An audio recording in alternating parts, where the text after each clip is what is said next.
दोस्तों, आज हम आपके लिए लेकर आए हैं एक विशेष ज्ञानवर्धक विषय जो गरुड़ पुराण के गहरे रहस्यों पर आधारित है।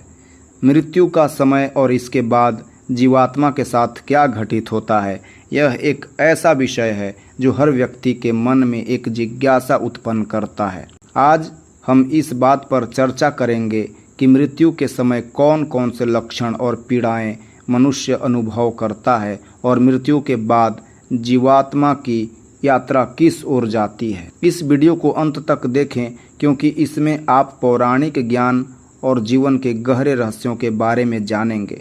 अगर आप ऐसे और भी विषयों में रुचि रखते हैं तो हमारे चैनल को सब्सक्राइब करें और इस वीडियो को अपने मित्रों के साथ ज़रूर शेयर करें। अब बिना किसी देरी के चलिए शुरू करते हैं।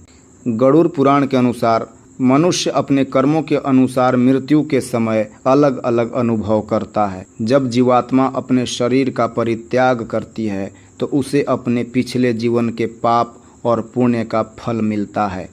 मृत्यु के समय मनुष्य अपने प्रियजनों से बिछड़ने की पीड़ा का अनुभव करता है। उसकी चेतना धीरे धीरे समाप्त हो जाती है और शरीर निष्क्रिय हो जाता है। मृत्यु के समय जब जीवात्मा शरीर को छोड़ने के करीब होती है तब उसे दिव्य दृष्टि प्राप्त होती है, जिसके कारण वह संसार को एक नई दृष्टि से देखता है। लेकिन इस समय वह कुछ बोलने में असमर्थ हो जाता है। यह एक अत्यंत कष्टदायक अनुभव होता है जिसे शब्दों में व्यक्त करना मुश्किल है। मृत्यु के इस समय में प्राण जैसे ही शरीर से बाहर निकलने की तैयारी करते हैं, मनुष्य को एक असीम पीड़ा का अनुभव होता है। गरुड़ पुराण के अनुसार यह पीड़ा इतनी भयानक होती है कि एक क्षण भी एक कल्प के समान लंबा प्रतीत होता है। गरुड़ पुराण में यह भी बताया गया है कि पापी और पुण्य आत्मा मनुष्यों की मृत्यु के समय उनके साथ क्या होता है। जब पापी मनुष्य की मृत्यु होती है तो यमदूत उसे प्राण लेने के लिए आते हैं। ये यमदूत भयानक रूप वाले होते हैं, जिनकी आंखें लाल होती है और वे नग्न शरीर में भयानक हथियार लिए हुए आते हैं। यमदूतों को देखकर मनुष्य अत्यधिक भयभीत हो जाता है और मल मूत्र त्याग करने लगता है। दूसरी ओर पुण्यात्मा मनुष्यों की मृत्यु के समय उन्हें स्वर्ग के पार्षद लेने आते हैं। वे इन्हें सुखपूर्वक स्वर्ग की ओर ले जाते हैं, जबकि पापी जीवात्माओं को यमदूत जंजीरों में बांधकर नरक की ओर घसीटते हैं। जब पापी जीवात्मा यमलोक की ओर जाने के मार्ग में होती है तो उसे भयानक यातनाओं का सामना करना पड़ता है। उससे मार्ग में कुत्तों से कटवाया जाता है और तेज धूप में बिना छाया के बालू के रेत पर चलने के लिए मजबूर किया जाता है। यह जीवात्मा भूख और प्यास से पीड़ित हो जाती है, लेकिन उसे कोई आराम नहीं मिलता।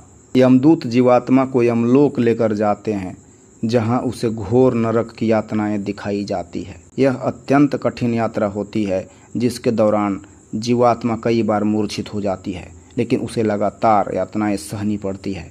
यमलोक में पहुंचने पर जीवात्मा यमराज के समक्ष उपस्थित होती है और उसे कर्मों के अनुसार उसे नरक की भयानक सजा मिलती है।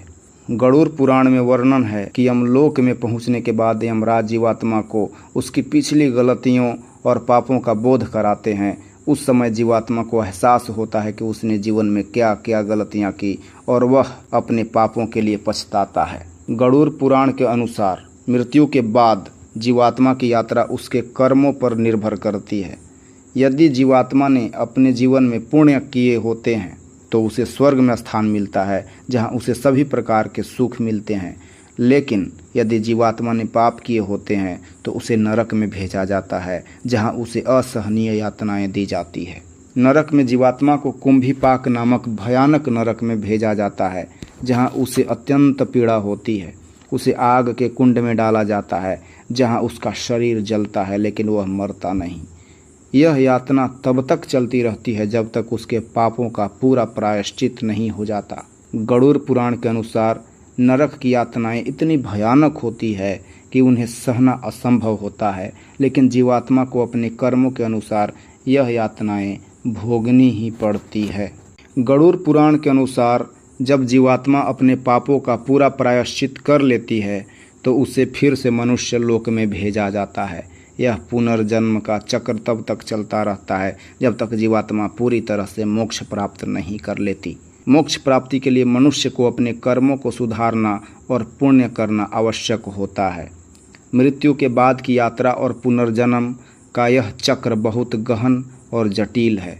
यह इस बात पर आधारित है कि मनुष्य ने अपने जीवन में किस प्रकार के कर्म किए हैं। यदि उसके कर्म अच्छे हैं तो उसे स्वर्ग में स्थान मिलता है, और यदि उसके कर्म बुरे हैं तो उसे नरक में यातनाएं सहनी पड़ती है। गरुड़ पुराण में मृत्यु के समय और उसके बाद होने वाली घटनाओं का विस्तृत वर्णन मिलता है। ये हमें यह सिखाता है कि जीवन में किए गए कर्मों का सीधा असर हमारी मृत्यु और उसके बाद की यात्रा पर पड़ता है।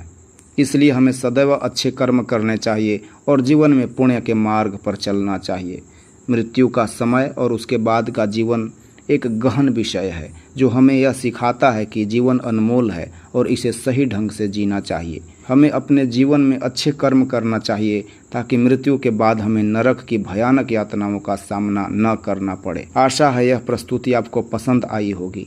अगर आपको यह जानकारी महत्वपूर्ण लगी हो तो कृपया इस वीडियो को अपने दोस्तों और परिवार के साथ शेयर करें।